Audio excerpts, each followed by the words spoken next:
The power of nonverbal language, the Triplets of Belleville, and other wordless animations. Why is it that sometimes we need a 5-page essay to articulate an idea, and sometimes a single action or facial expression that can convey all of the world's pain? Prior to the modern age of microphones and monologues, silent filmmakers pioneered the art form of cinema with an emphasis on heightened body language and facial expression. Before the 1920s, it was common to depict an entire cosmos of emotional narrative from facial gestures and movement alone.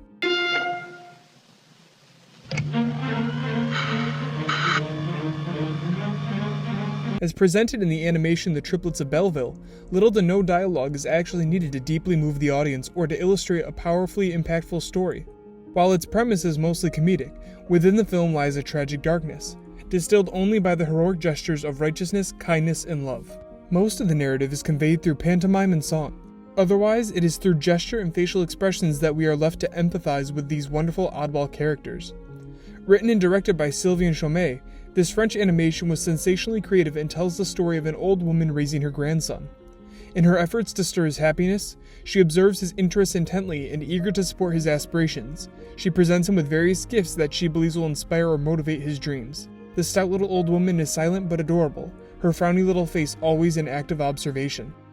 When she finds a book of cyclists after tidying up her grandson's room, she decides to get him a bike and he is overjoyed. As we see him age, he trains tirelessly to compete in the Tour de France when he is then kidnapped by the French mafia, to be saved by his grandmother and an unlikely crew of 3 other elderly women. The Triplets of Belleville, 3 elderly famous jazz singers, meet the penniless grandmother, and the 4 of them have a heartwarming and eccentric engagement before assisting in the pursuit of rescuing her grandson.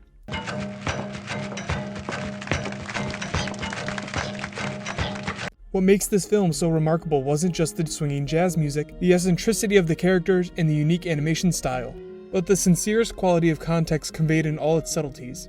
You end up obtaining so many details and layers about each of them through the smallest details, enough to build entire worlds out of these characters, without them needing to express any of it through dialogue. It's fascinating how much emotional substance can be emitted through such nuances. While it certainly poses the form of playful fiction, some elements of the story and illustration are jarringly surreal, and sneakily invite the audience to peek through the keyhole into the raw world of these characters and into humanity. The Boy in the World. Another feature animation utilizing powerful imagery without dialogue is The Boy in the World. This Brazilian animated film was written and directed by Ale Abreu, and the multimedia integration style is nothing short of profound.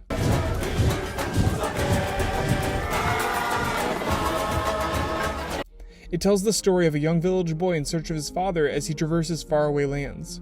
The illustration technique seems intentionally minimalist, featuring the young boy appearing with stick figure limbs, a simple circle for a head, slits for eyes, and no mouth. With a riot of colors, sounds, and symbols, this simple tale skirts some heavy subject matter, from poverty to politics and love to loss. We see the world change and become exponentially more elaborate as the boy travels, exposing harsh conditions from farmland workers to polluted city of impoverished laborers in the industrial world. You can see the desperation and lethargy in the bodies of these animated characters, even if the illustration has minimal sketchings of their faces. It is carried through their physicality loud and clear. It depicts a hellish world of progression on the backs of the humans forced to carry it along, almost as if capital was an agency of its own, some living, breathing technological mass herding humans into captivity. And though nightmarish at times, there's something wholesome and authentic about the animated landscape, an unrivaled warmth like a recipe made from scratch.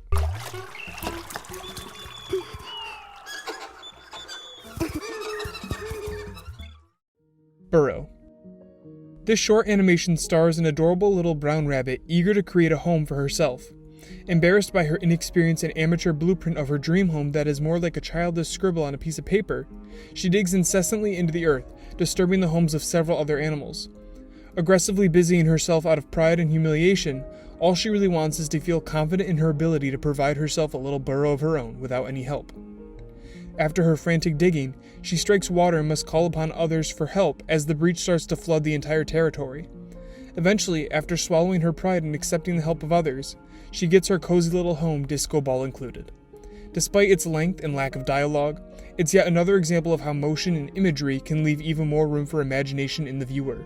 The brain is left, more or less, to imagine what kind of personalities each of the animals might have based on their movement, surroundings, and expressions.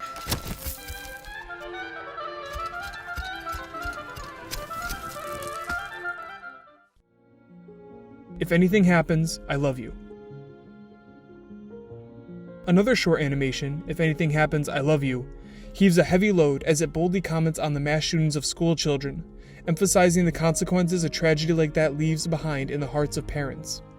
One especially powerful scene presented two parents at a dinner table, eating on opposite ends in silence with their heads bowed down, while their own large angry shadows erupted above them, arguing and pointing fingers at one another.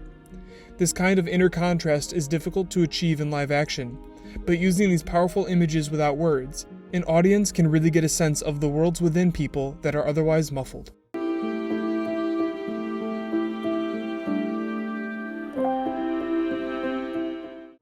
Under the surface.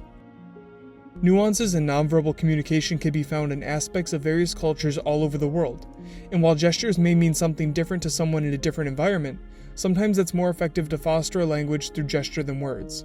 Seeing as many of these unconscious methods got their foundation in early evolution, the likelihood of someone empathizing with a person whose culture and linguistics are foreign to them are more likely through this kind of visual symbolism.